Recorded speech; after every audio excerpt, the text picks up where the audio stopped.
Okay guys, I just figured I'd make this quick video to inform you about some safety items with these boards. These boards are very sensitive. You want to make sure before you touch these boards that you touch something metal and make sure you don't have any static electricity build up through you, because just a simple zap to these boards, that could be it. So you want to be very careful. Obviously don't place them on the carpet, powered on or anything like that. That'll just ruin them. So it's a good idea to work on a nice flat surface. I have it sitting on this anti-static bag. Make sure you're not rubbing your feet on the carpet and then touching one of these or anything like that. Try to touch the boards by the edges when you can. There's tons and tons of these little feet that come through, and if you lay it down and put some weight on it or press too hard, those legs will get bent, and if they touch each other you can short something out and you'll just run into all kinds of problems. So every time I get a board, it's always a habit that I like to do is just turn it over and just look. You can almost look down the rows and see if you see any that are bent or touching, and this board looks like it's okay.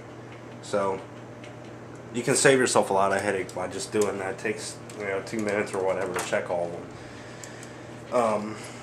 Also, when you're removing the ROMs, you want to, I'm using a flat eyeglass screwdriver. I don't know how well you can see in here or not, but there's a very nice gap here that you can lay the screwdriver in flat, and you want to push down on the handle so it brings it up like this. You never want to pry like this, because it can get on the actual board itself and rip traces off and stuff like that.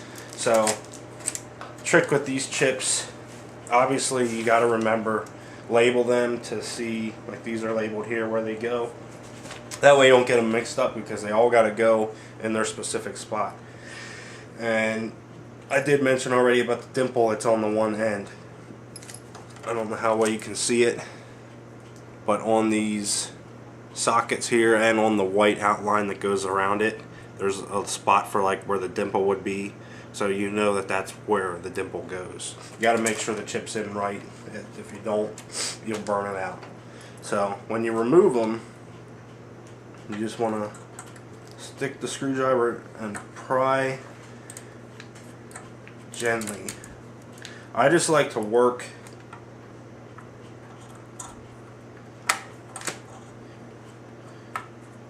each end.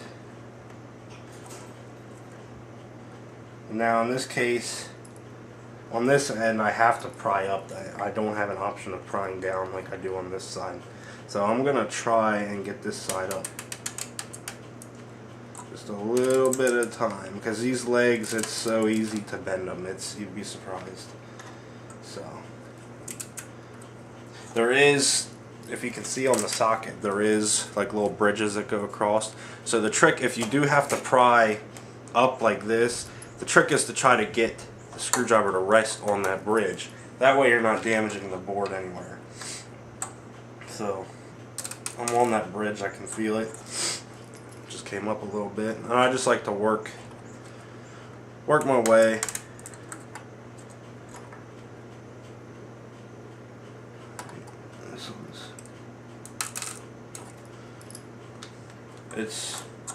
It's gonna take longer to do it, but trust me, it pays off to have patience when you do this, because one little slip of the screwdriver and you ruined the trace, or you broke the leg off a chip.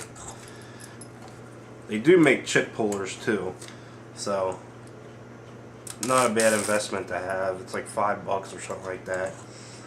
I don't know why I don't have one yet. It's almost out. This is why I'm not filming, because it's going to take forever. So there it is, and you can see all the legs are intact. And also when you're installing them, you want to make sure that the dimple lines up with the spot.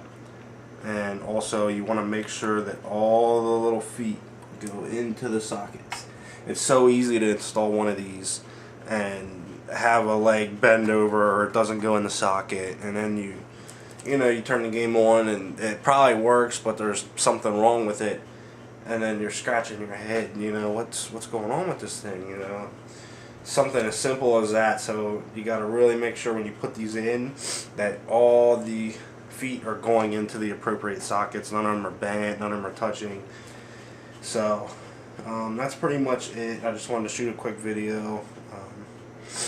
I know a lot of people that are in the arcades already know all this. It's old news to them, but anybody that's new getting into the hobby, heck, I didn't know it, and I put the ROM in one of my UMK boards that I had, an old one that was, luckily for parts I couldn't fix it anyway, but I installed one of these backwards and it ruined it. So we all make mistakes, and hopefully this video will keep some of the newbies into the hobby from doing the same thing, because I know there's not a lot of info out there on these boards, and it seems overwhelming when you look at these, but they're really not that complex once you start to understand them. But anyway, I got that ROM out. I'm gonna pull the one out of the MK3, swap it in, and I'll be back in a couple hours or so. So I'll see you in a little bit, guys.